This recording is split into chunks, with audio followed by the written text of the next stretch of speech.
पुढे छत्रपती शिवाजी महाराजांकडे जेव्हा या गडाचा ताबा आला जेव्हा सिद्धी जोहरने 4 महिने या गडाला वेढा घातला होता, तेव्हा ते ब्रह्मदेव सृष्टी निर्माण करत होता आणि त्याला प्रजा निर्माण करायची होती। या दरवाजाच्या समोर 2 वाघांची शिल्प कोरलेली आहेत। बुरुज एवढे उंच आहेत की याच्यावरून आपल्याला 25 ते 30 मैलांपर्यंतचा प्रदेश पाहायला मिळतो।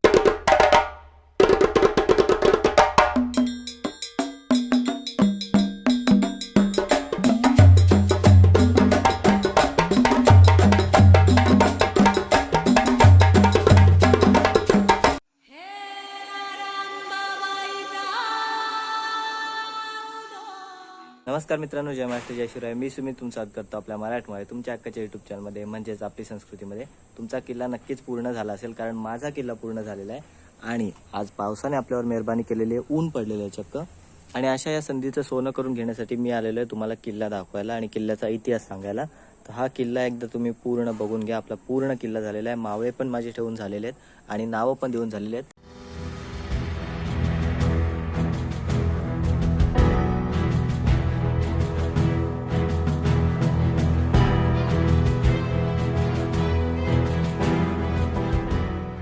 आता मी तुम्हाला पन्हाळा किल्ल्याचा थोडासा इतिहास सांगतो। पहिले आपण भौगोलिक स्थानापासून सुरुवात करूया।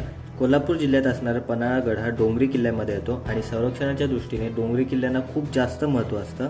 याची कोल्हापूरपासूनची उंची जी आहे ती 700 फूट आहे आणि पन्हाळ्याच्या पायथ्यापासून त्याची वरती गडाची उंची आहे 275 फूट। या किल्ल्याला 15 ते 30 फूट उंचीने दगडांनी बांधलेली ही तटबंदी आहे आणि या तटबंदीची जी रुंदी आहे ती 5 फूट आहे सर्वसाधारणपणे, म्हणजे जर आपण ॲव्हरेज काढला तर। पण काय काय ठिकाणी जसे दरवाजे झाले जिथून शत्रू हल्ला करू शकतो अशा ठिकाणी याची जी रुंदी आहे ती 15 फुटापर्यंत गेलेली आहे आणि इथे आत आणि बाहेर असे 2 तट आहेत, म्हणजे 2 तटबंदी आहेत। असा हा डोंगरी किल्ला बांधताना सर्वात महत्त्वाची जी गोष्ट असते ती म्हणजे पाणी। असं बघितलं तर पन्हाळगडाच्या आसपास भरपूर नद्या आहेत आणि पन्हाळगडावर देखील जर आपण बघितलं तर बरेचसे तलाव आहेत। जसं आपण इथे खोगर तलाव दाखवला, सोमेश्वर तलाव दाखवला आणि हे जर तलाव सोडले आपण तर बऱ्याचशा विहिरी देखील आहेत, म्हणजे पन्हाळगडाला पाण्याची कमी नाही आहे।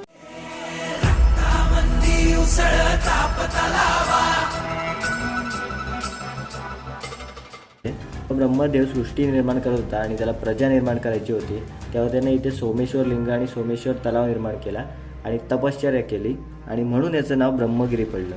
आणि या नावाच्या मागे अजून एक कथा जी आहे ती म्हणजे पराशर ऋषींनी इथे एकदम उग्र अशी तपश्चर्या केली होती आणि त्यांची जी तिथे गुहा बघू शकतो आपण, पराशर गुहा म्हणून जी प्रसिद्ध आहे। पराशर ऋषी जेव्हा तपश्चर्या करत होते तेव्हा इंद्रदेवाने त्यांच्या तपश्चर्येमध्ये विघ्न आणण्याचा प्रयत्न केला आणि त्यांनी नागांना तिथे सोडले होते। अर्थात नागांचा काही तिथे दोष नव्हता, तर इंद्रदेवाच्या ज्या सांगण्यावरून त्यांनी तिथे तपश्चर्येत विघ्न आणलं होतं, म्हणून ते ऋषींना शरण गेले आणि ऋषींनी शाप मागे घेतला आणि तेव्हापासून त्या नागांच्या स्मरणार्थ ते जे ठिकाण होतं ते पन्गालय असं ओळखलं जाऊ लागलं। आता पन्नग म्हणजे नाग आणि आलय म्हणजे घर, म्हणून हे पन्गालय असं झालं ते। तेव्हा पन्हाळगड विजापूरकरांच्या ताब्यात गेला तेव्हा त्यांनी स्वतःच्या याच्याप्रमाणे त्याचं नाव ठेवलं आणि ते नाव होतं शहानबी दुर्ग।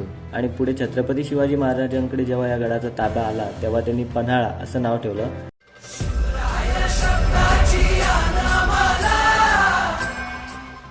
आता आपण इथल्या वास्तूंची माहिती घेऊया।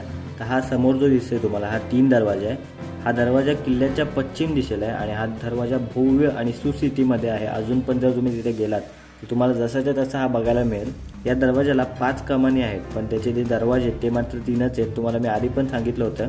आणि या दरवाजाची जी रचना आहे ती 3 मजली आहे। आता आपण इथे तर दाखवली नाही 3 मजली, आपण एक दाखवण्याचा प्रयत्न केलाय की 3 दरवाजा काय आहे आणि म्हणून तुम्हाला मी त्याचा इतिहास सांगतो जेणेकरून तुम्हाला त्याचा अभ्यास होईल। या दरवाजाच्या समोर 2 वाघांची शिल्प कोरलेली आहेत आणि त्याच्या पायातून पंख काढलेले आहेत, म्हणून याला पंचाक्षरी असं देखील म्हटलं जातं। आणि या दरवाजाच्या चौकटीमध्ये एक छोटीशी विहीर आहे, तिला विष्णू तीर्थ असं म्हणतात। जेव्हा सिद्धी जोहरने 4 महिने या गडाला वेढा घातला होता तेव्हा त्यांनी तोफांचे जे बार होते ते याच्यावर केले होते आणि त्याचं निशाण अजून देखील तिथे आहेत। हा कलावंतीन महल आहे। आता कलावंतीन म्हणजे काय, तर ज्या स्त्रिया आधी नृत्य करायच्या दरबारामध्ये त्यांचं असं कलावंतीन असं नाव होतं आणि त्याचा इथे जो आहे तो हा महल आहे। आणि याच इमारतीला नायकिणीचा सज्जा असं देखील म्हटलं जातं आणि हा बांधला होता इब्राहिम आदिलशाहने। हे या साईडला दुतोंडे आणि दौलती बुरुज आहेत आणि पन्हाळा किल्ल्याच्या सर्व बुरुजांमध्ये हे 2 महत्त्वाचे बुरुज आहेत आणि या बुरुजांवरून हे बुरुज एवढे उंच आहेत की याच्यावरून आपल्याला 25 ते 30 मैलांपर्यंतचा प्रदेश पाहायला मिळतो। हा आहे अंबारखाना। आता अंबारखाना म्हणजे तुम्हाला आधी पण माहीत असेल, इथे धान्य साठवलं जायचं आणि या अंबारखान्याची एवढी कॅपॅसिटी होती की तिथे एक खंडी म्हणजे 20 पोती होतात. तर अशी 25,000 खंडी तिथे मावत असे आणि एवढं सगळं धान्य प्रजेला पुरेल अशा प्रकारे तिथे ठेवलं जायचं. हा इकडे वाघ दरवाजा आहे. आता गडाच्या उत्तरेकडचा हा दरवाजा आहे आणि हा खूप महत्त्वाचा दरवाजा आहे, कारण याच्यातून शत्रूला जाणं खूप अशक्य होतं. याच दरवाजामुळे हजारोंच्या संख्येने जो आलेला शत्रू होता तो आपल्या मोजक्या मावळ्यांनी गारद केला होता. तुम्ही फर्जन पिक्चर जर बघितला असेल तर त्याच्यात तुम्हाला समजेल की कशा प्रकारे हल्ला केला गेला होता तो.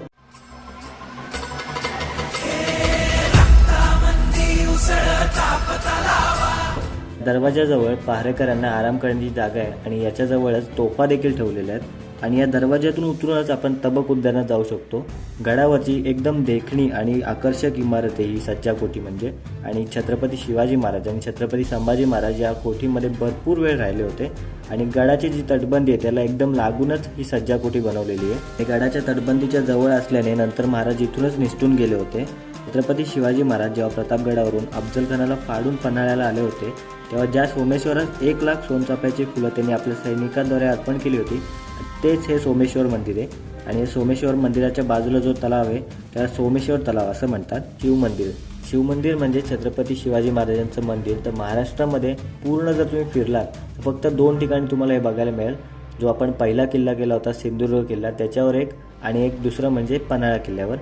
आणि हे शिवमंदिर जे आहे ते बरोबर ताराराणींच्या राजवाड्यासमोर आहे आणि याच्यामध्ये जी मूर्ती आहे ती संगमरवरी मूर्ती आहे अश्वारूढ अशी.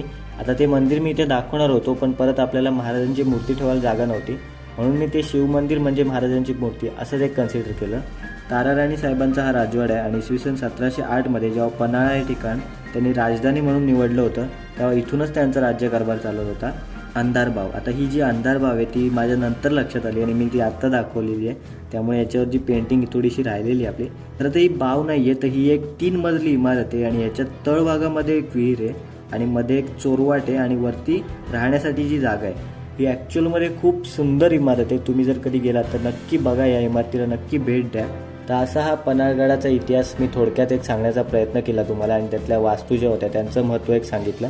जर चुकून माझ्याकडून एखादी गोष्ट चुकीची सांगितली गेली असेल तर काही वास्तू आपल्या राहिल्या असतील तर त्यासाठी मला क्षमा करा. तर माझा हा पन्हाळा किल्ला तुम्हाला कसा वाटला आहे आम्हाला कमेंट सेक्शनमध्ये नक्की सांगा. जर व्हिडिओ आवडले असेल तर व्हिडिओला लाईक नक्की करा आणि आपल्या चॅनलला सबस्क्राईब करायला विसरू नका, कारण आपण असेच नवीन नवीन व्हिडिओ घेऊन येत असतो. धन्यवाद.